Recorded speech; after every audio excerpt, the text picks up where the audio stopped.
모든 부모는 자녀에게 좋은 것을 주기 위해 어떠한 것을 가르칠지 고민하며 더 나은 환경 가운데 자녀가 자라갈 수 있도록 최선을 다해 환경을 조성합니다.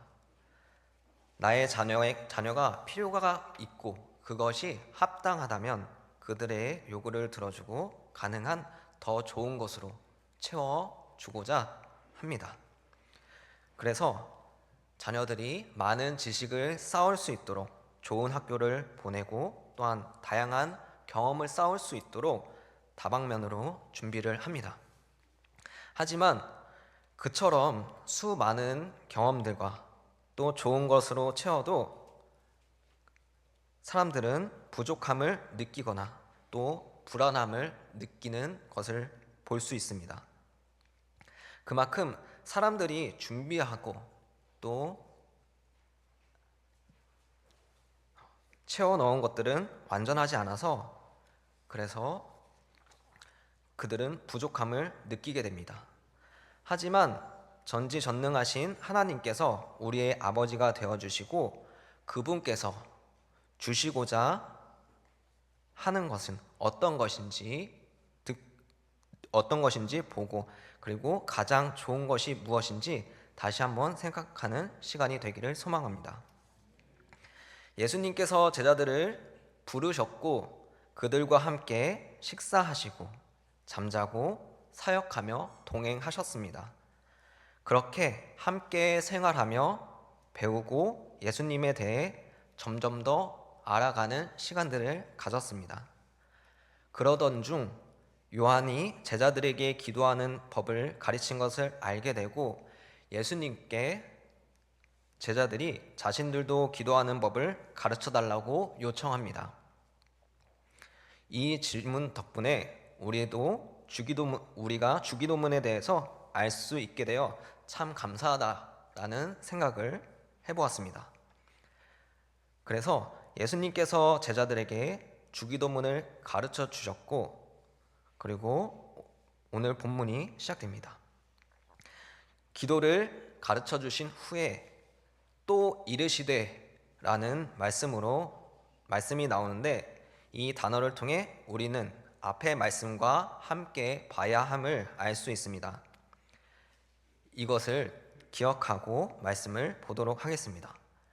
5절부터 8절까지는 한 가지 예화로 흘러갑니다. 이 예화는 여행 중인 친구가 밤중에 찾아와 음식을 대접하고자 하지만 음식이 없어 꿇어 가는 모습을 보여줍니다. 지금 우리의 눈으로 보면 간단하게 있는 것을 준비해 주거나 아니면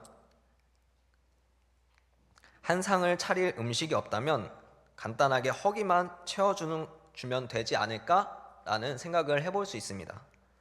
하지만 당시의 문화에서는 손님 대접하는 것은 매우 중요한 일이었습니다.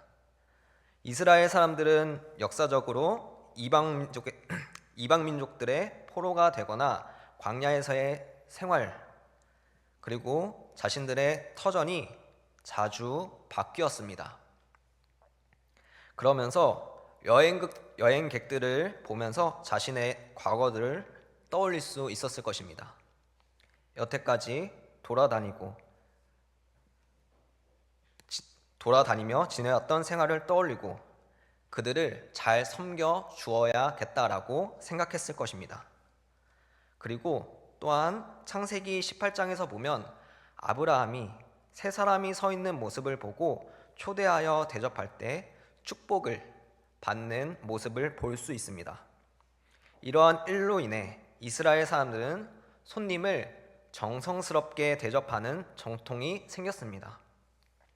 이렇게 손님을 대하는 배경을 갖고 본문을 보면 좀 더 잘 이해할 수 있을 것입니다. 오늘 본문의 예화의 친구는 본인의 집을 나왔기 때문에 스스로의 필요들을 채우기 힘든 상황이었을 것입니다. 오늘날에는 숙소, 그리고 음식점, 편의점 등 여러 시설들이 많지만 당시에는 어두워지면 많은 부분에 있어서 제약이 있었을 것입니다. 그리고 손님을 잘 대접해야 하는 문화에서 예수님께서 제자들에게 비유를 통해 여행하는 친구가 왔을 때 대접하기 위해서 음식이 없어 가까운 집에 간청하는 모습을 이제 보여주며 그 간청을 들어주는 이야기를 해주십니다.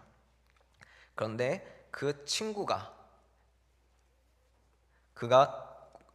온 사람이 친구여서가 아니라 간청함으로 인해 들어준다라고 말씀하고 있습니다. 이를 통해서 예수님께서 제자들에게 하시고자 하는 말씀은 사람도 그 간청함으로 인해 줄 텐데 하나님께서는 선하신 분이기 때문에 우리가 구한다면 하나님께서 그 구한 것을 주실 것이다 라는 것은 말씀을 합니다. 그리고 이어서 기도에 관하여서도 말씀하십니다.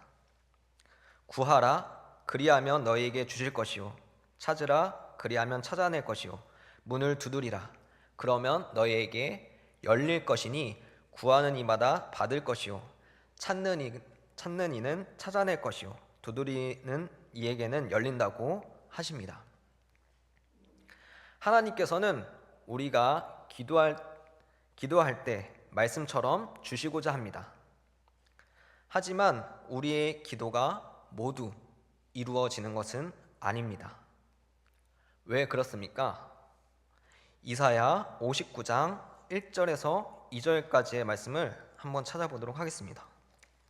이사야 59장 1절에서 2절까지의 말씀을 보면 죄악이 너희와